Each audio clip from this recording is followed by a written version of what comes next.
Good evening. Voice వినిపిస్తుందండి? ఇబ్బంది ఏం లేదు కదా? వినిపిస్తుంది సార్, వినిపిస్తుంది సార్. ఈ రేషియో అనాలిసిస్ ప్రాబ్లమ్స్ ఆన్సర్ చేయడానికి ఈ ఫార్ములాస్ అన్ని మనకి బాగా తెలిసి ఉండాలి సార్ ఇవి. బట్ నో ప్రాబ్లం, మనం నెంబర్ ఆఫ్ బిట్స్ ప్రాక్టీస్ చేస్తూ ఉన్నాం అనుకోండి, ఆటోమేటిక్గా ఈ ఫార్ములాస్ గుర్తుండిపోతాయి మనకి. అవును సార్. ఈ ఫార్ములాస్ అన్ని ప్రొవైడ్ చేయగలరు సార్ ఎక్కడైనా ఒక షీట్ మీద మనకి?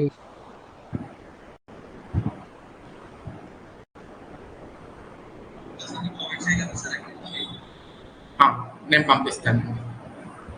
Thank you sir. సో చూడండి, ఫస్ట్ ప్రాబ్లం చూడండి.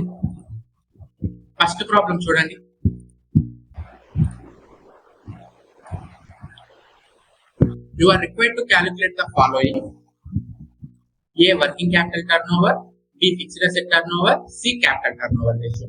ఓకేనా? సో మనకి ఈ ప్రాబ్లం అనేది టర్నోవర్ రేషియోస్ ని క్యాలిక్యులేట్ చేయమంటున్నాడు. ఓకేనా? ఏ రేషియోస్ ని క్యాలిక్యులేట్ చేయమంటున్నాడు? టర్నోవర్ రేషియోస్ ని క్యాలిక్యులేట్ చేయమంటున్నాడు అనమాట. ఏమేమి టర్నోవర్ రేషియోస్ కావాలి మనకి? వర్కింగ్ క్యాపిటల్ టర్నోవర్ కావాలి,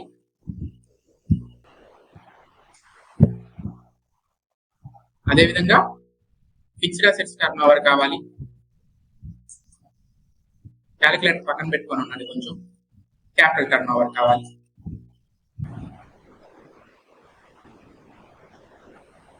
ఓకేనా? So working capital turnover formula ఏంటండి? Working capital turnover ratio formula ఏంటి చెప్పండి?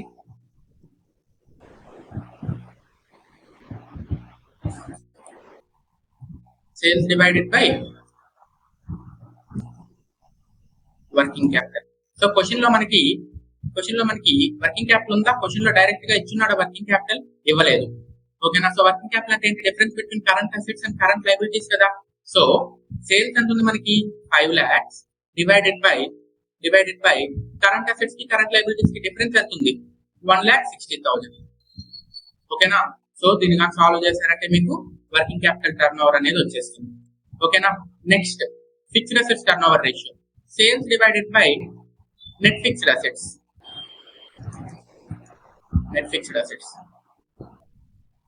ఓకేనా? సో సేల్స్ 5 lakhs ఉంది. ఓకేనా? నెట్ ఫిక్స్డ్ అసెట్స్ ఎంత ఉన్నాయి? 2,50,000 ఉంది. So fixed asset turnover ratio ఎంత? 2. ఓకేనా? అదేవిధంగా క్యాపిటల్ టర్నోవర్ రేషియో. ఓకేనా? సో ఫార్ములా ఏంటి? Sales divided by capital employed. So direct గా ఉన్నాయి అన్ని. సేల్స్ ఎంత? 5 lakhs divided by capital employed ఎంత ఉంది? 4 lakhs. ఓకేనా? సో ఇది సాల్వ్ చేశారంటే మీకు క్యాపిటల్ టర్నోవర్ రేషియో వచ్చేస్తుంది అనమాట. చేస్తున్నారా? చూద్దాం ఒకసారి.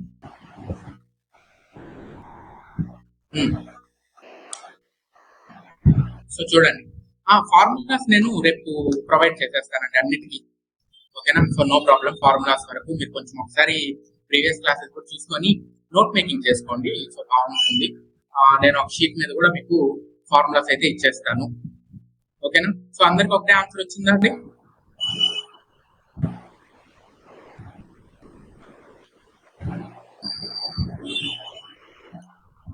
Yes. 3.125. Fixed assets 2 times, capital turnover 1.25 times. Correct. Next question చూడండి.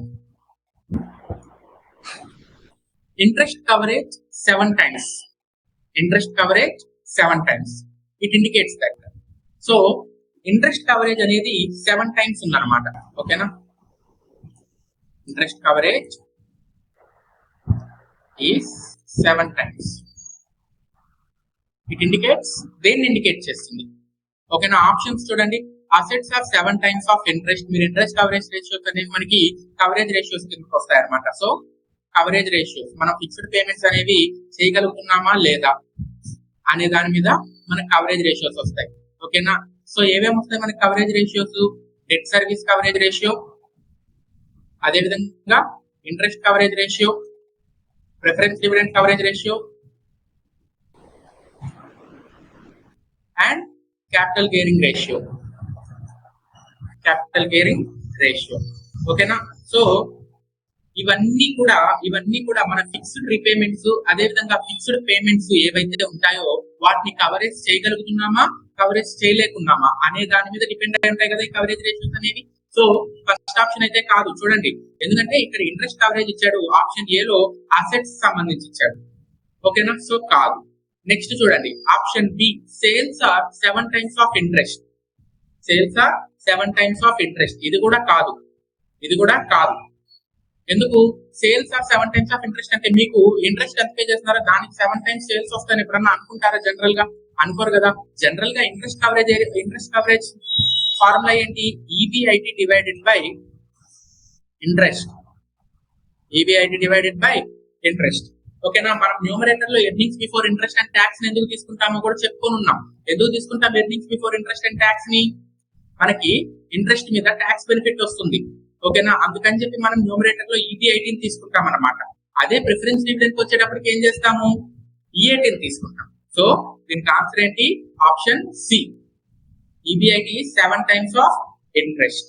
ఓకేనా, ఇక్కడ ఇంట్రెస్ట్ కవరేజ్ రేషియో ఎంత ఎక్కువగా ఉంటే, ఇంట్రెస్ట్ కవరేజ్ రేషియో అనేది ఎంత ఎక్కువగా ఉంటే, so high interest coverage ratio leads to timely repayment of interest అని చెప్పుకోవచ్చు మనం. నెక్స్ట్ చూడండి ప్రొప్రైటరీ ఫండ్స్. ప్రొప్రైటరీ ఫండ్స్ అంటే ఏమేమి వస్తాయి చెప్పండి? ప్రొప్రైటరీ ఫండ్స్ అంటే ఏమేమి వస్తాయి?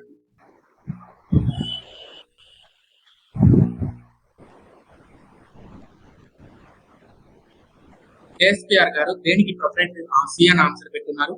ప్రొప్రైటరీ ఫండ్స్ గా.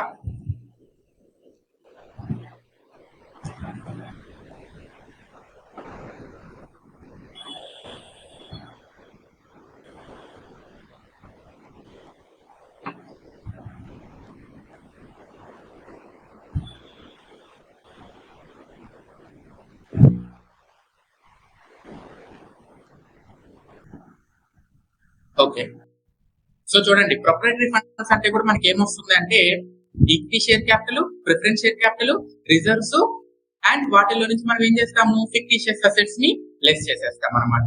సో ఇవి ప్రొప్రైటరీ ఫండ్స్. ఓకేనా, equity plus preference plus reserves minus fictitious assets. Next చూడండి the receivable turnover ratio helps management to, so receivables turnover ratio అన్న debtors turnover ratio అన్న ఒకటే. ఓకేనా, సో receivables turnover అన్న debtors turnover అన్న ఒకటే. ఓకేనా, సో అది మేనేజ్మెంట్ కి ఏ విధంగా యూజ్ అవుతుంది? ఓకేనా, ఫస్ట్ ఆప్షన్ చూడండి, మేనేజ్ రిసోర్సెస్ కాదు. మేనేజ్ ఇన్వెంటరీ కోసం మనం ఇన్వెంటరీ టర్నోవర్ రేషియోని యూజ్ చేస్తాం, కాదు. ఆప్షన్ డి చూడండి, manage working capital. So manage working capital కోసం మనం వర్కింగ్ క్యాపిటల్ టర్నోవర్ రేషియోని యూజ్ చేస్తాము. ఓకేనా, సో ఇంకా ఆన్సర్ ఏంటి? Option C, manage customer relationship. So ఇక్కడ కస్టమర్స్ మనకి క్యాష్ సేల్స్ చేయొచ్చు, కస్టమర్స్ మనము క్యాష్ సేల్స్ చేయొచ్చు, క్రెడిట్ సేల్స్ చేయొచ్చు. ఓకేనా, క్యాష్ సేల్స్ చేయొచ్చు, క్రెడిట్ సేల్స్ చేయొచ్చు. సో క్యాష్ సేల్స్ ఉండేటప్పుడు మీకు ఏమవుతుంది? ట్రాన్సాక్షన్ అనేది ఇమీడియట్ గా క్లోజ్ అయిపోతుంది. క్రెడిట్ సేల్స్ లో ట్రాన్సాక్షన్ అనేది ఇమీడియట్ గా క్లోజ్ అవ్వదు అనమాట. ఓకేనా, వాళ్ళు ఎప్పుడైతే మనకి పేమెంట్ అనేది చేస్తారో అప్పుడు మాత్రమే ట్రాన్సాక్షన్ అనేది క్లోజ్ అవుతుంది. అప్పుడు దాకా మనకి ట్రాన్సాక్షన్ అయితే క్లోజ్ అవ్వదు. ఓకేనా, సో మనం కస్టమర్స్ తో గుడ్ రిలేషన్షిప్ మెయింటైన్ చేయాలి అంటే మనకి గుడ్ రిలేషన్షిప్ మెయింటైన్ చేయడం కోసం మనం రిసీవబుల్స్ టర్నోవర్ రేషియోని యూజ్ చేసుకుంటూ ఉంటాం అనమాట. లైక్ వాళ్ళకి మనము అలర్ట్లు పంపించడము, ఓకేనా, అండ్ వాళ్ళ చేత మనం ఎక్కువగా సేల్స్ ప్రమోట్ చేయడము, ఇవన్నీ చేపిస్తూ ఉంటాం అనమాట. Next capital gearing ratio is the fraction of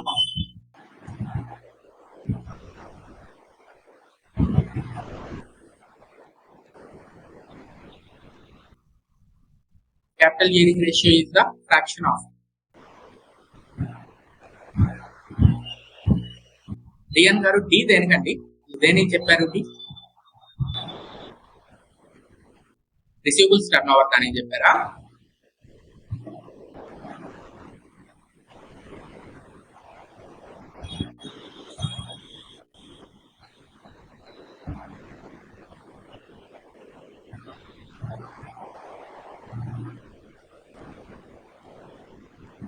so receivables turnover మనం మేనేజ్మెంట్ కి ఎందుకు యూజ్ అవుతుందంటే కస్టమర్ రిలేషన్షిప్ మెయింటైన్ చేయడం కోసం యూజ్ అవుతుంది అనమాట. ఓకేనా,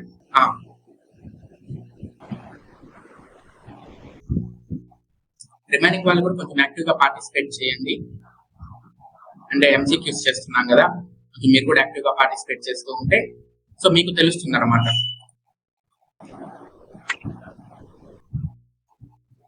చెప్పండి శివరామకృష్ణ గారు.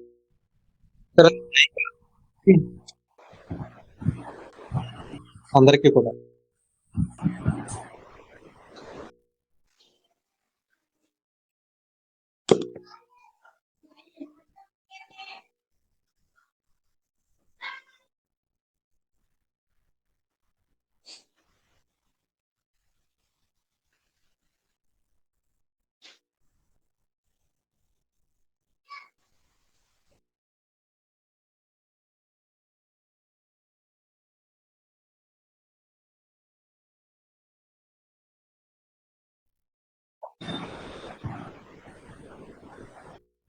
శివరామకృష్ణ గారు ఉన్నారు, మళ్ళీ ఒకసారి చెప్పండి.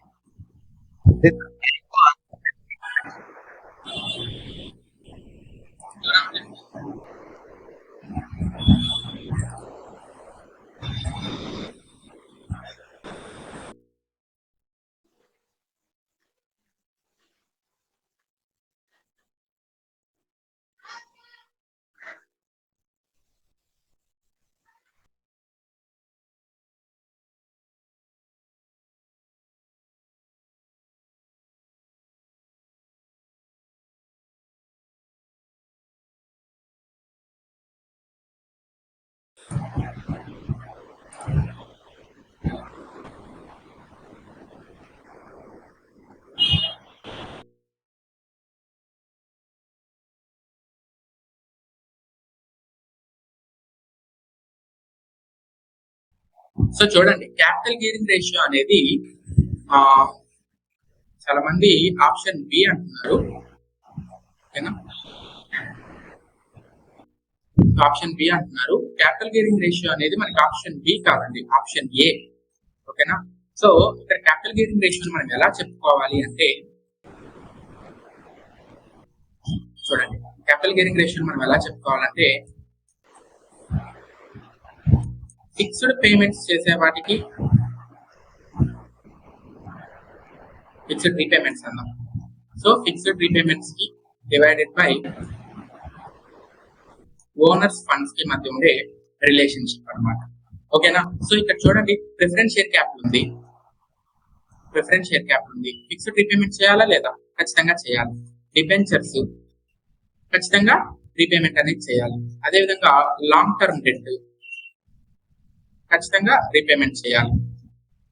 Whole divided by equity share capital plus reserves and surplus. ఓకేనా, సో ఆప్షన్ ఏ అవుతుంది. ఓకేనా, క్యాపిటల్ గెయినింగ్ రేషియో అదే విధంగా డెట్ ఈక్విటీ రేషియో, ఈ రెండింటికి మెయిన్ డిఫరెన్స్ ఏంటి అంటే, ఈ క్యాపిటల్ గేరింగ్ రేషియోకి వచ్చేటప్పటికి మనము ఏవైతే ఫిక్స్డ్ రీపేమెంట్ చేస్తారో which is including of preference share capital, దానికి equity share capital and reserves and surplus కి రిలేషన్షిప్ చూస్తాం క్యాపిటల్ గేరింగ్ లో. డెట్ ఈక్విటీకి అలా కాదు, ఓన్లీ డెట్ టు ఈక్విటీకి మాత్రమే రిలేషన్షిప్ చూస్తాం. ఓకేనా,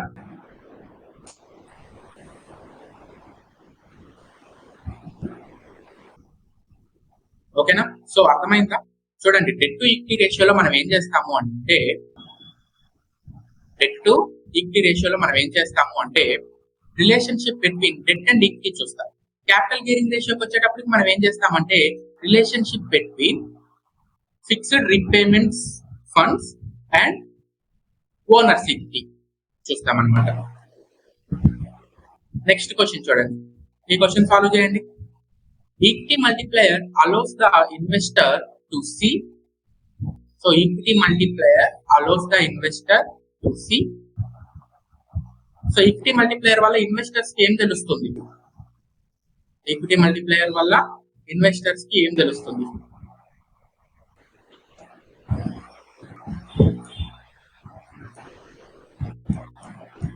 so equity multiplier measures the financial leverage, measures the financial leverage అంటే what portion of debt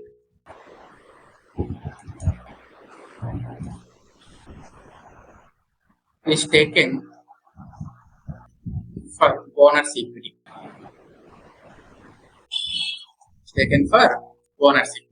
so owners ఈక్విటీని బేస్ చేసుకొని ఈక్విటీకి ఎంత అప్పు తీసుకున్నాము. ఓకేనా, మీ దగ్గర 1 రూపీ అంటే మీరు ఒక బిజినెస్ స్టార్ట్ చేస్తున్నారు, 10 రూపాయలు పెట్టి స్టార్ట్ చేస్తున్నారు. ఓకేనా, సో ఒక బిజినెస్ లో మీరు 10 రూపాయలు పెట్టి స్టార్ట్ చేస్తున్నారు ఒక బిజినెస్ ని. ఓకేనా, అండ్ ఆ బిజినెస్ కి మీరు బయట నుంచి ఎంత అప్పు తెచ్చుకొని ఉన్నారు. సో ఇక్కడ మీ ఓనర్స్ ఫండ్ ఎంత, 10 రూపీస్. ఓకేనా, అవుట్ సైడర్స్ డెట్ ఎంత, ఫర్ ఎగ్జాంపుల్ 5 రూపీస్ అనుకుందాం. అవుట్ సైడర్స్ డెట్ ఎంత, 5 రూపీస్. ఓకేనా, సో ఈక్విటీ మల్టిప్లైర్ ఏం చెప్తుంది, 1 రూపీ ఆఫ్ ఈక్విటీకి మీరు ఎంత డెట్ తీసుకొని ఉన్నారు అని చెప్తుంది కదా. ఓకేనా, సో ఇక్కడ ఈక్విటీ మల్టిప్లైర్ చూసేటప్పుడు ఈక్విటీ మల్టిప్లైర్ వల్ల ఇన్వెస్టర్ దేని గురించి అర్థం చేసుకుంటాడు మన ఫామ్ లో.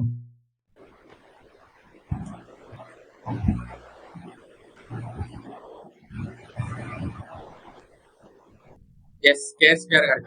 A. So, what portion of interest on debt can be covered from earnings available to equity shareholders? Okay, na? So final ga owners ki edaithe migulutundo,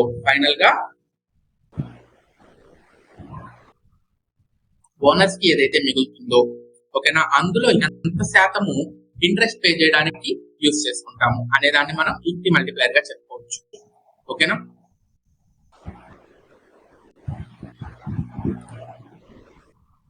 next చూడండి, DuPont analysis deals with. So DuPont analysis దేని గురించి చెప్తుంది, analysis of profit. ఓకేనా, so return on equity చేసేటప్పుడు మనం DuPont analysis చెప్పుకున్నాం కదా. Return on equity అంటే ఏంటి, ప్రాఫిటబిలిటీ రేషియోస్ కిందకి వస్తాయి.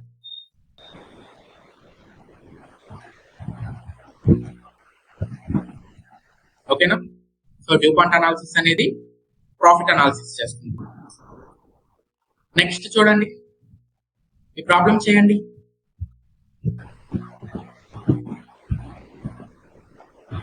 ఈ ప్రాబ్లం సాల్వ్ చేయండి. Find the current liabilities from the following. Current ratio 2:5, liquid ratio 1:5, prepaid expenses ఏం లేవు, స్టాక్ 4000. ఏం కనుక్కోమంటున్నాడు, కరెంట్ లయబిలిటీస్ కనుక్కోమంటున్నాడు. ట్రై చేయండి ఒకసారి.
Yes, 20,000 answer correct.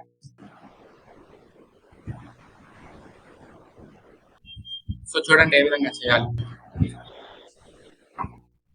మనకి ఏమి ఇచ్చాడు, కరెంట్ రేషియో 2:5 అన్నాడు. సో కరెంట్ రేషియో ఫార్ములా ఏంటి, current assets divided by current liabilities. ఎంత అన్నాడు, 2:5. ఓకేనా, అదే విధంగా లిక్విడ్ రేషియో ఇచ్చాడు. ఏమిచ్చాడు, లిక్విడ్ రేషియో ఇచ్చాడు. సో లిక్విడ్ రేషియో ఏ విధంగా తీసుకుంటాం మనము, liquid assets divided by current liabilities is equal to 1/5. ఓకేనా, ఇంకా ఏమన్నా ఇన్ఫర్మేషన్ ఉందా మీ దగ్గర, ప్రీపెయిడ్ ఎక్స్పెన్సెస్ ఏం లేవు అన్నాడు, అది జస్ట్ ఒక పాయింట్ ఇవ్వాలి కాబట్టి ఇచ్చాడు. షాక్ మాత్రం 4000 ఉంది. సో కరెంట్ అసెట్స్ ని X అనుకోండి, కరెంట్ లయబిలిటీస్ ని Y అనుకోండి, ఈజ్ ఈక్వల్ టు 2/5. 2/5 అంటే ఎంత అండి, 0.4. So X is equal to 0.4y. X is equal to ఎంత, 0.4y. ఓకేనా, X అంటే ఏంటి, కరెంట్ అసెట్స్. ఓకేనా, కమింగ్ టు లిక్విడ్ రేషియో అంటే ఎలా వస్తుంది మీకు liquid assets by current liabilities. So liquid assets అంటే ఏంటి, కరెంట్ అసెట్స్ లో నుంచి మనం స్టాక్ ని లెస్ చేసుకుంటాం, అంటే ఇమీడియట్ గా మనకి క్యాష్ గా కన్వర్ట్ అయ్యే వాటిని లిక్విడ్ అసెట్స్ అంటాం.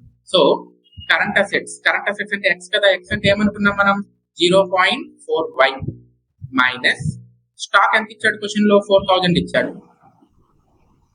డివైడెడ్ బై కరెంట్ లయబిలిటీస్ ఏమనుకున్నాం మనం y అనుకున్నాం కదా, is equal to 1/5. So cross multiplication చేయండి, y ఈజ్ ఈక్వల్ టు ఓకేనా 0.4 into 5 0.4 into 5 ఏమవుతుంది 2y అవుతుంది, మైనస్ 4000 into 5 ఎంత 20,000. సో 2y minus y ఏమవుతుంది, y is equal to 20,000. y is equal to 20,000. y అంటే ఏంటి, కరెంట్ లయబిలిటీస్. ఓకేనా, అన్ని కూడా ప్రీవియస్ బిట్స్ అండి, వేరియస్ ఎగ్జామినేషన్ లో అడిగిన బిట్స్ ని నేను ఇక్కడ తీసుకొని వచ్చున్నాను. ఓకేనా, నెక్స్ట్ క్వశ్చన్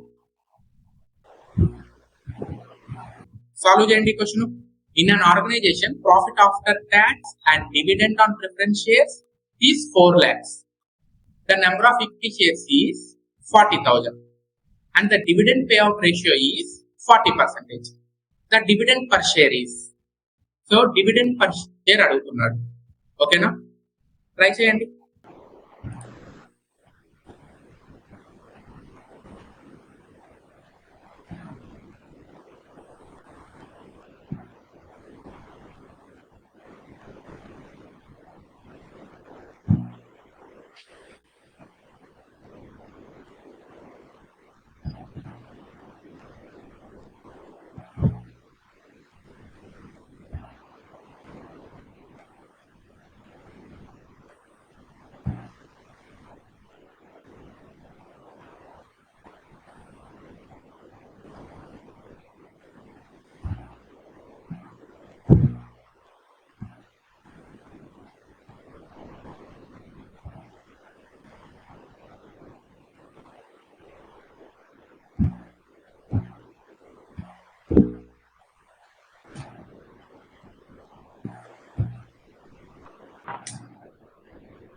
చేశారండి,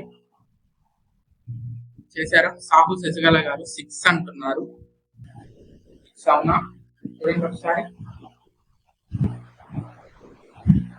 రాము గారు 4 అంటున్నారు. సో చూడండి, అడిగింది ఏంటి మిమ్మల్ని, డివిడెండ్ పర్ షేర్ అడిగారు. అడిగింది ఏంటి, డివిడెండ్ పర్ షేర్. క్యాలిక్యులేషన్ కూడా ఏం అవసరం లేదు, క్వశ్చన్ లో చూడండి. మీకు ఏమి ఇన్ఫర్మేషన్ ఇచ్చున్నారు, so profit after tax, dividend on preference shares ఇచ్చున్నారు.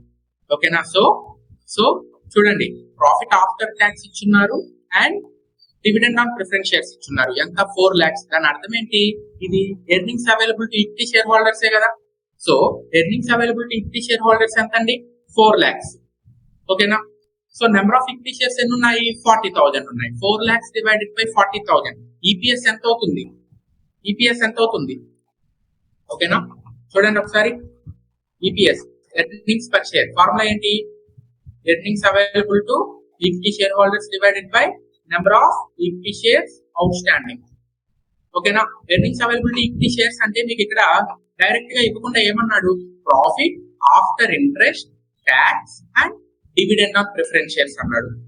Profit after interest, tax, dividend on preference shares ఇచ్చాడు. ఎంత 4 lakhs. So 4 lakhs divided by number of equity shares ఎన్ని ఉన్నాయి, 40,000 ఉన్నాయి. సో ఈపీఎస్ ఎంత వచ్చింది, 10 వచ్చింది. ఓకేనా, డివిడెండ్ పే అవుట్ ఎంత ఇచ్చాడు, 40% ఇచ్చాడు. డివిడెండ్ పే అవుట్ ఎంత ఇచ్చాడు, 40% ఇచ్చాడు. ఓకేనా, so dividend per share DPS is equal to EPS into dividend pay out ratio. That is equal to EPS ఎంత వచ్చింది, ఎర్నింగ్స్ పర్ షేర్ ఎంత వచ్చింది, 10 వచ్చింది. ఓకేనా, పే అవుట్ రేషియో ఎంత ఉంది, 40% ఉంది. అంటే ఒక ఈక్విటీ షేర్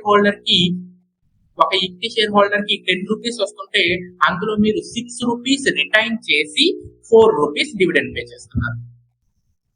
ఓకేనా, నెక్స్ట్ క్వశ్చన్ ట్రై చేయండి.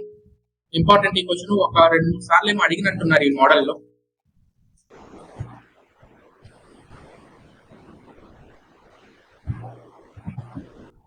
ఎస్, ఈపీఎస్ 10 వచ్చింది, అవును.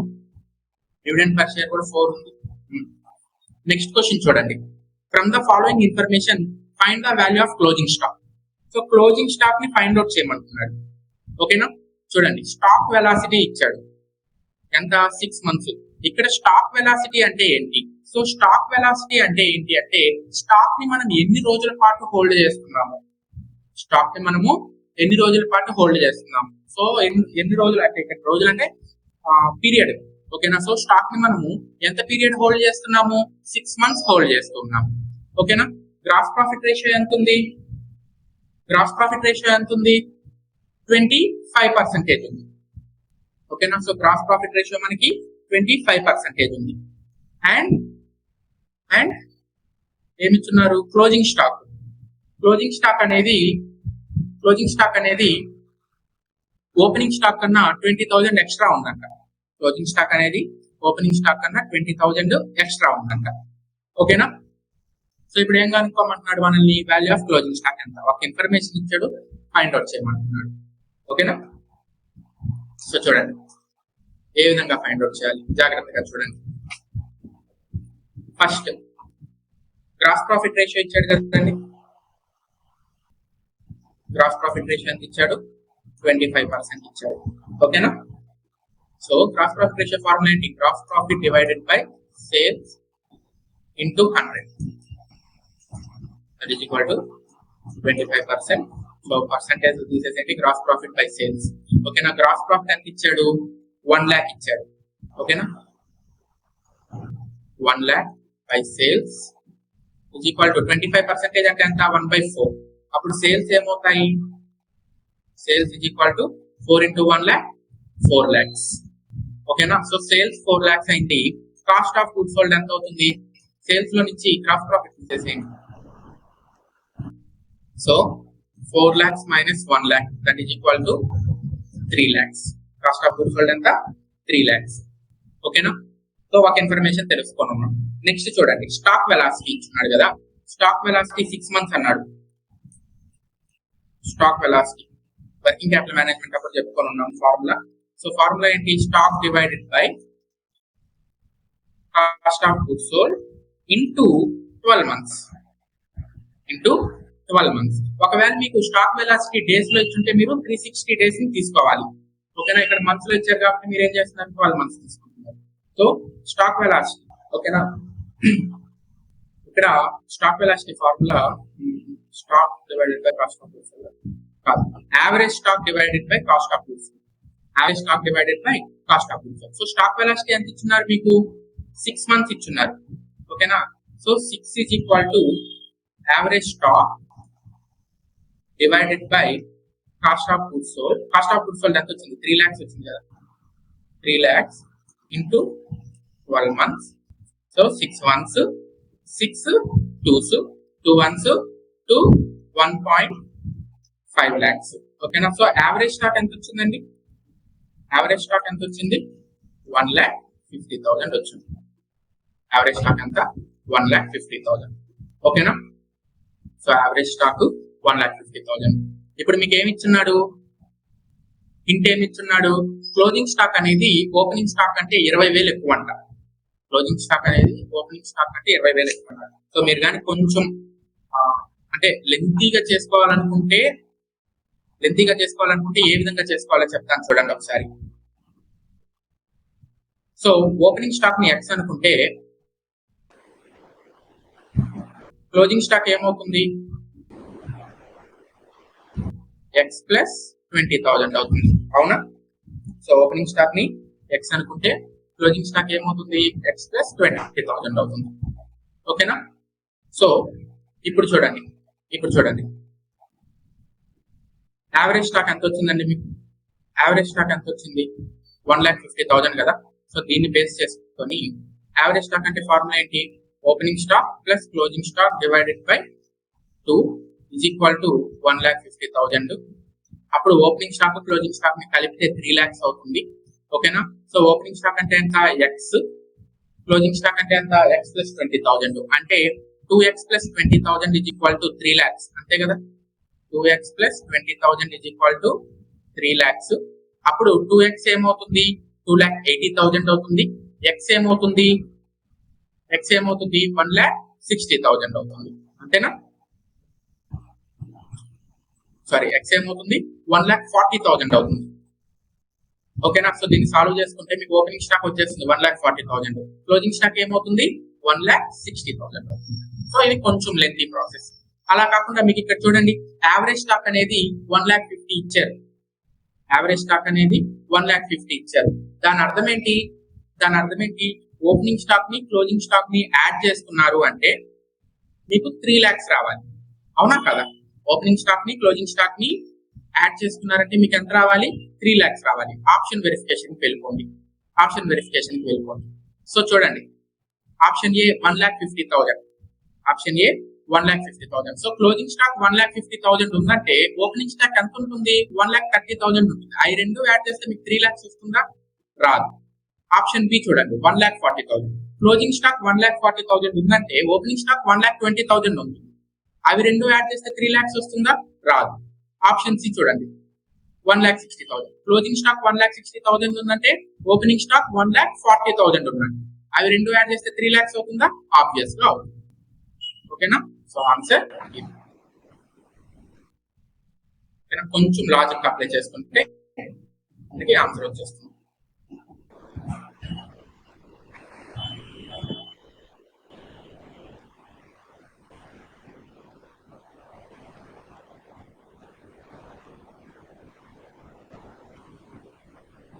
ఈ ప్రాబ్లం చూడండి, ఈజీ ప్రాబ్లం.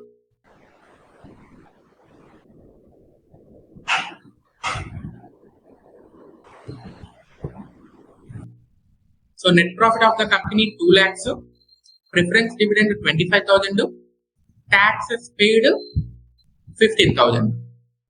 taxes paid ఎంతండి 15,000. ఓకేనా. Number of equity shares 1 lakh ఉన్నాయి. ఈపీఎస్ ఎంత. సో సింపుల్ గా చూడండి 2 lakhs లో నుంచి ఆ 25,000 ప్లస్ 15,000 ఎంత 40,000 లెస్ చేసేసేయండి. ఎంత అవుతుంది 1,60,000 అవుతుంది. Divided by number of out standing shares ఎన్ని ఉన్నాయి 1 lakh.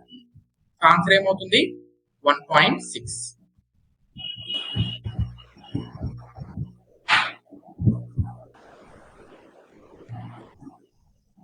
ఓకేనా.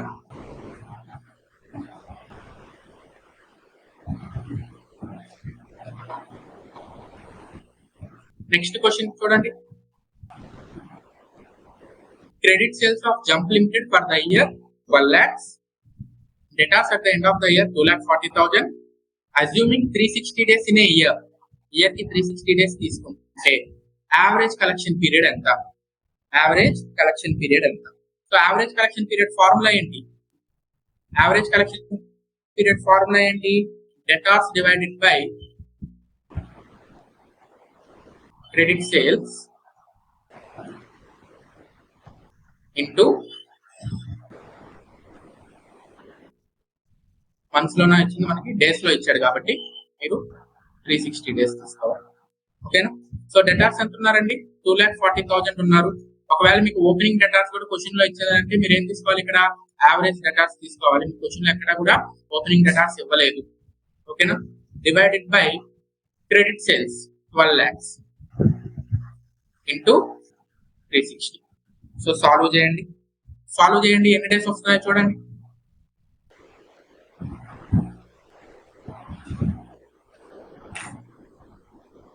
సాల్వ్ చేసి ఎన్ని డేస్ వస్తున్నాయో చూడండి.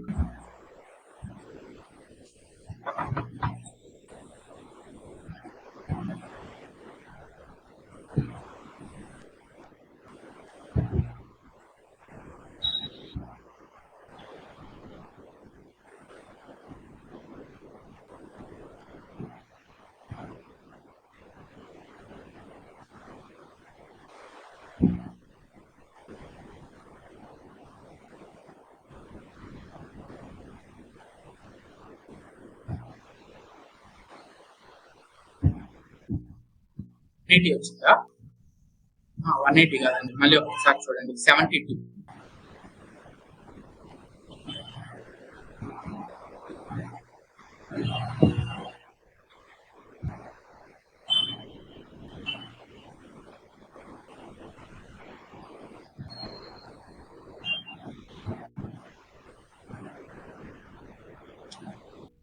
Hmm, 72 days. ఓకేనా? నెక్స్ట్ చూడండి.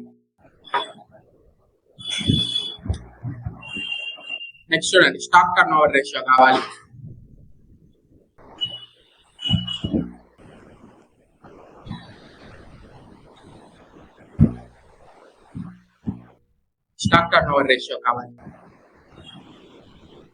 ఏం ఇన్ఫర్మేషన్ ఇచ్చాడు? ఓపెనింగ్ స్టాక్ ఇచ్చాడు, క్లోజింగ్ స్టాక్ ఇచ్చాడు, పర్చేజెస్ ఇచ్చాడు. Opening stock, closing stock, purchases ఇచ్చాడు. ఓకేనా? ఏం కావాలి మనకి? స్టాక్ టర్న్ ఓవర్ రేషియో కావాలి. సార్ సేల్స్ లేకుండా స్టాక్ టర్న్ ఓవర్ రేషియో ఏంటి సార్? సేల్స్ లేకుండా స్టాక్ టర్న్ ఓవర్ రేషియో ఏంటి?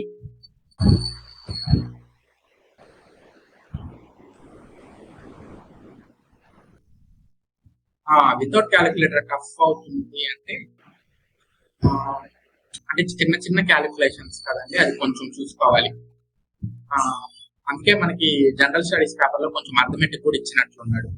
ఓకేనా? క్యాలిక్యులేటర్ మనకి అలో ఉండదు కదా ఎగ్జామినేషన్ కి, అందుకని చిన్న చిన్న క్యాలిక్యులేషన్ ఉండే ప్రాబ్లమ్స్ ఇస్తూ ఉంటారు అనమాట.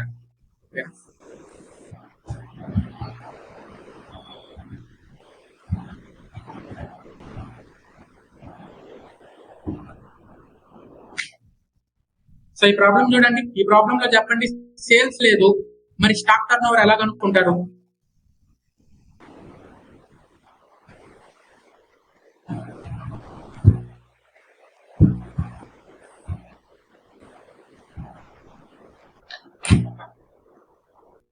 సేల్స్ లేదు కదా, మరి స్టాక్ టర్న్ ఓవర్ ఏ విధంగా కనుక్కుంటారు?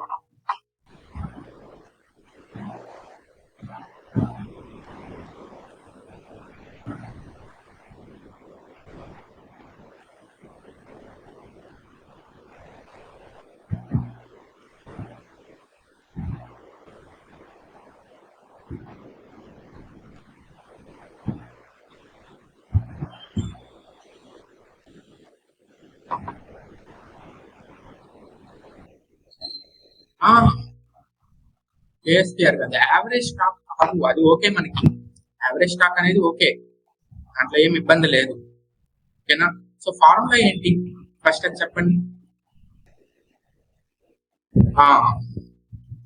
సో రాము గారు చెప్పారు చూడండి. ఏం చేస్తాం మనము? సేల్స్ లేదు, ప్రాబ్లం ఏముంది? కాస్ట్ ఆఫ్ గుడ్స్ సోల్డ్ కనుక్కుంటాము, అవునా కదా?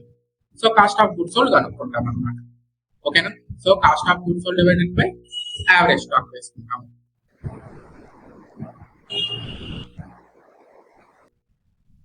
Yes. So cost of goods sold మీరు టూ వేస్ లో కనుక్కోవచ్చు. ఓకేనా? మీ కాడ సేల్స్ ఇన్ఫర్మేషన్ నుండి గ్రాస్ ప్రాఫిట్ రేషియో ఉందనుకోండి, కాస్ట్ ఆఫ్ గుడ్స్ సోల్డ్ ఏమవుతుంది? సేల్స్ మైనస్ గ్రాస్ ప్రాఫిట్ అవుతుంది.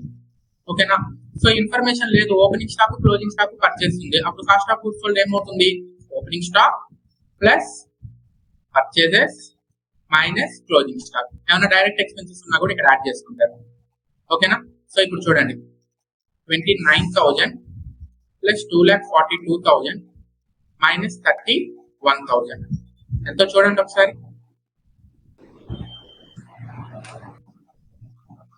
2,40,000. సో 2,40,000 వచ్చింది.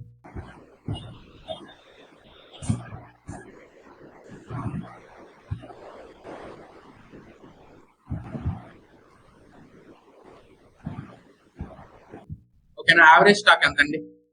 యావరేజ్ స్టాక్ ఎంత? 30,000. 2,40,000 డివైడెడ్ బై 30,000 ఎంత? 8.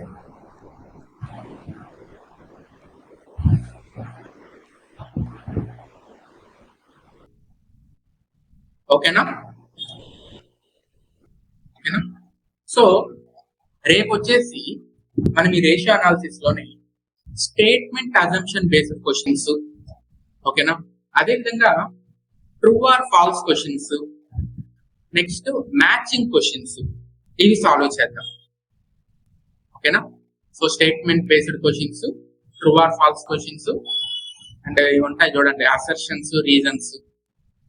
ఓకేనా, సో ఆ టైప్ ఆఫ్ క్వశ్చన్స్ అనేవి సాల్వ్ చేద్దాం. ఓకేనా, ఎక్కువగా రేషియో అనాలిసిస్ లో ఆ టైప్ ఆఫ్ క్వశ్చన్స్ ని ఇవ్వలేదు. ఓకేనా, మన ప్రీవియస్ పేపర్స్ చూసుకున్నట్లయితే ఇవ్వలేదు. సో నేను కొన్ని క్వశ్చన్స్ ని ప్రిపేర్ చేస్తూ ఉన్నాను. సో రేపు క్లాస్ లో మనం ఆ మోడల్ క్వశ్చన్స్ చూద్దాం. బట్ రేషియో అనాలిసిస్ లో మనకి వచ్చింది అనుకోండి, ఎక్కువగా మ్యాచింగ్ బేస్డ్ క్వశ్చన్స్ అడుగుతూ ఉంటాడు. ఓకేనా, మ్యాచ్ చేయండి అని అడుగుతూ ఉంటాడు. ఓకేనా, ఈ ప్రాబ్లమ్స్ కూడా మరి అంటే పెద్ద పెద్ద క్యాలిక్యులేషన్స్ ఏం కాకుండా చిన్న చిన్న క్యాలిక్యులేషన్స్ అడుగుతూ ఉంటాడు ప్రాబ్లమ్స్. ఓకేనా, సో దాంట్లో నో ప్రాబ్లం, మీరు ఈజీగానే చేసేసేయచ్చు. కొన్ని బేసిక్ ఫార్ములాస్ గుర్తుపెట్టుకొని ప్రాబ్లమ్స్ అయితే మీరు చేసేసేయచ్చు. బట్ ఇక్కడ మిస్టేక్ అయ్యేది ఎక్కడ మీరు రాంగ్ ఆన్సర్ పెట్టే అవకాశం ఉంటుందంటే మ్యాచింగ్ బేస్డ్ క్వశ్చన్స్ లో రాంగ్ ఆన్సర్ పెట్టే అవకాశం ఉంటుంది. అందుకని రేపు అవి చేద్దాము. స్టేట్మెంట్ బేస్డ్ క్వశ్చన్స్ కూడా రేపు చేద్దాము. నేను రేపు పంపిస్తానండి. రేషియో అనాలిసిస్ మెటీరియల్స్, ఫార్ములాస్ ఇవన్నీ కూడా నేను రేపు పంపిస్తాను. ఓకేనా, అట్లీస్ట్ మనము ఒక 50 to 70 క్వశ్చన్స్ దాకా రేషియో అనాలిసిస్ సాల్వ్ చేద్దాం.